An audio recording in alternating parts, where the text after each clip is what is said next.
گیا۔ پنجرے میں موجود پرندہ بالکل خاموش ہو گیا، گویا ایسا ہو گیا جیسے وہ گونگا پرندہ ہے۔ اس کے مالک نے 2-3 دن انتظار کیا مگر پرندہ بالکل خاموش۔ وہ شخص سلیمان علیہ السلام کی بارگاہ میں اس پرندے کو پنجرے سمیت لایا اور شکایت کی کہ یہ بہت مہنگا پرندہ خریدا تھا، اس کی آواز مجھے مسرور کرتی تھی، مگر اب نہ جانے کیا ہو گیا ہے کہ بولتا ہی نہیں۔ حضرت سلیمان علیہ السلام جو جانور چرند پرند سب کی بولیاں جانتے تھے، انہوں نے اس پرندے سے پوچھا کیا وجہ ہے کہ تم خاموش ہو گئے ہو؟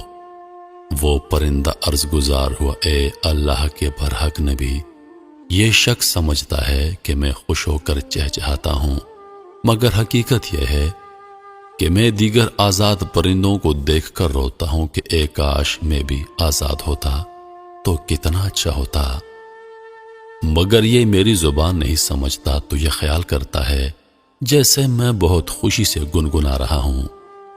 پھر ایک دن میرا ایک ہم جنس میرے پاس آیا اور کہا کہ یہ شخص تیری زبان نہیں سمجھتا بلکہ سمجھتا ہے کہ تو بہت سریلی آواز کے ساتھ خوشی سے چہچہا رہا ہے۔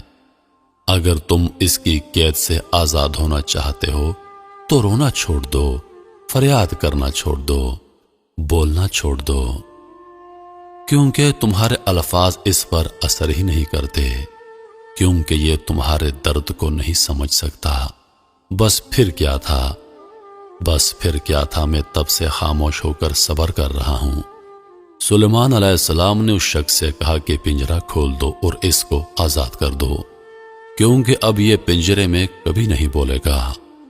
اس آدمی نے کہا کہ اگر اب یہ خاموشی رہا تو بلا وجہ اس کو رکھ کر کیا کروں گا؟ لہذا اس نے سلیمان علیہ السلام کے حکم کی تعمیل کی اور پنجرے کو کھول دیا۔ وہ پرندہ فوراً اڑ کر درخت کی شاخ پر بیٹھا اور اس آدمی کو دیکھ کر کچھ چہچہا کر اڑ گیا۔ اس شخص نے حضرت سلیمان علیہ السلام سے عرض کی کہ یہ کیا کہہ کر گیا ہے؟ آپ علیہ السلام نے فرمایا، اس نے کہا اگر تم بھی اپنے غموں اور مصائب سے آزاد ہونا چاہتا ہے تو خاموش ہو جا اور صبر کر، کسی سے کوئی شکایت مت کر، تو تجھے بھی ایک دن سارے غموں سے نجات مل جائے گی۔ میرے محترم عزیز دوستو، جب انسان پر مصیبتیں آتی ہیں، جب انسان پریشانیوں سے دوچار ہوتا ہے، جب انسان کو مشکلات گھیر لیتی ہیں تو انسان فریاد کرتا ہے، لوگوں کے سامنے ہاتھ پھیلاتا ہے، لوگوں سے مدد کی امید رکھتا ہے، لوگوں کے سامنے اپنا غم بیان کرتا ہے، لوگوں کے آگے جا کر روتا ہے، گڑ گڑاتا ہے، لوگوں سے مدد کی فریاد کرتا ہے، مگر یقین جانیے کہ لوگ انسان کا مذاق اڑاتے ہیں، لوگ آپ کے غم میں مبتلا ہونے سے خوش ہوتے ہیں۔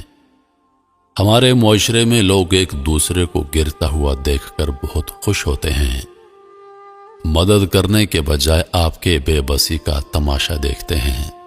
اس لیے اللہ پاک قرآن پاک میں فرماتا ہے کہ جب تم پر مصیبتیں آئیں، جب تم مشکلات میں گرو، جب تم اپنے آپ کو بے بس پاؤ تو صبر کرو، کیونکہ اللہ پاک صبر کرنے والوں کے ساتھ ہے اور اللہ پاک صبر کرنے والوں کو پسند کرتا ہے۔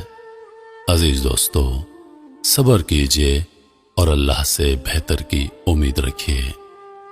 انہی لفظوں کے ساتھ میں اجازت چاہوں گا، اس امید کے ساتھ کہ سانسوں نے وفا کی تو اگلی بار ایک اور ویڈیو لے کر آپ کی خدمت میں حاضر ہوں گا۔ تب تک کے لیے خدا حافظ۔ اللہ پاک آپ سب کا حافظ و نگہبان۔ ہنستے رہیے اور ہمیشہ مسکراتے رہیے۔